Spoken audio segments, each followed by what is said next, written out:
Coucou tout le monde, j'espère que vous allez bien. Aujourd'hui je vous retrouve pour une nouvelle vidéo et ça va être un point lecture sur le deuxième et dernier tome de la saga Ash is Falling for the Sky de Neil Gaiman et Mathieu Guibé aux éditions Albin Michel. Pour rappel, dans le premier tome on suivait Sky, une jeune fille qui venait d'arriver à la fac et elle avait décidé de rompre totalement avec son elle du passé lorsqu'elle habitait encore chez ses parents et où en fait elle faisait tout ce que ses parents lui demandaient de faire, où elle était une petite fille bien élevée, bien sage.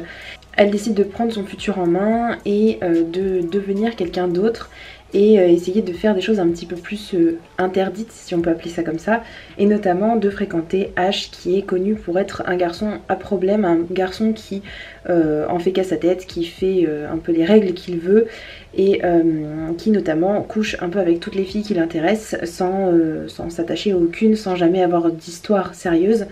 Dans le premier tome, les deux se sont rencontrés, il y a eu vraiment un choc des deux univers, mais disons qu'ils se sont pas mal tournés autour, ils se sont pas mal côtoyés, ils ont réussi un peu à s'apprivoiser l'un l'autre.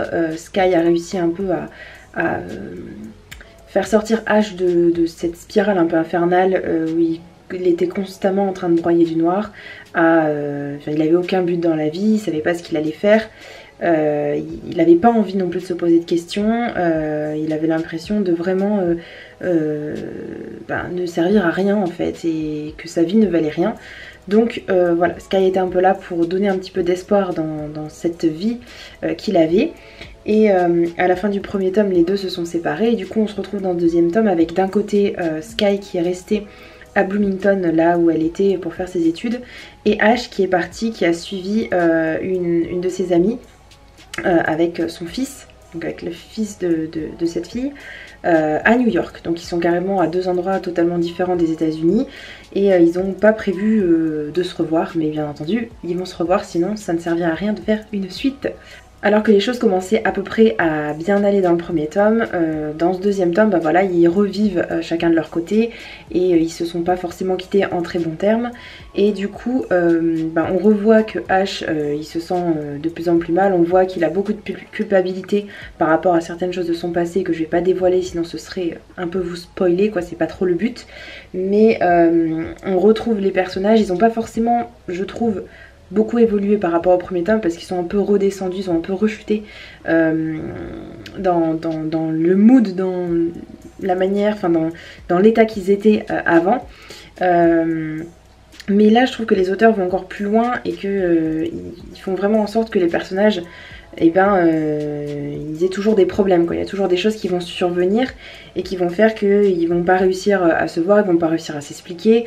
Et pourtant on voit bien que les deux ont quand même envie de se revoir et ont quand même envie de mettre les choses au clair pour comprendre où ils en sont. Parce que voilà, il y a certaines choses qui ont pas été vraiment très bien comprises. Et du coup, voilà, faudrait qu'ils se revoient et qu'ils discutent de ça. Mais forcément, ils sont pas très bons communicants. En tout cas, Ash de son côté, lui, il reste sur ses positions.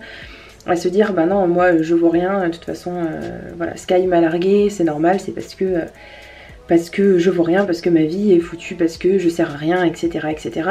J'ai trouvé que c'était une bonne romance, que c'était une bonne romance un peu dramatique, je sais pas comment qualifier ça, mais je trouve que les auteurs en font beaucoup du côté du pathos, du mal, et pour qu'on prenne en pitié les personnages. Et justement je trouve qu'à vouloir trop en faire, et ben justement j'ai pris un peu du recul par rapport à ça et j'avais pas l'impression que ça pouvait être réaliste. Donc je mets un petit bémol du coup de ce côté là. Et voilà, il y a beaucoup de choses qui s'enchaînent qui font que les deux personnages on voit qu'ils ont un petit peu du mal à trouver de l'espoir finalement dans leur vie et quelque chose de positif dans leur vie. Il y a certaines choses qui arrivent qui sont censées être plus ou moins des surprises, mais que j'ai vu venir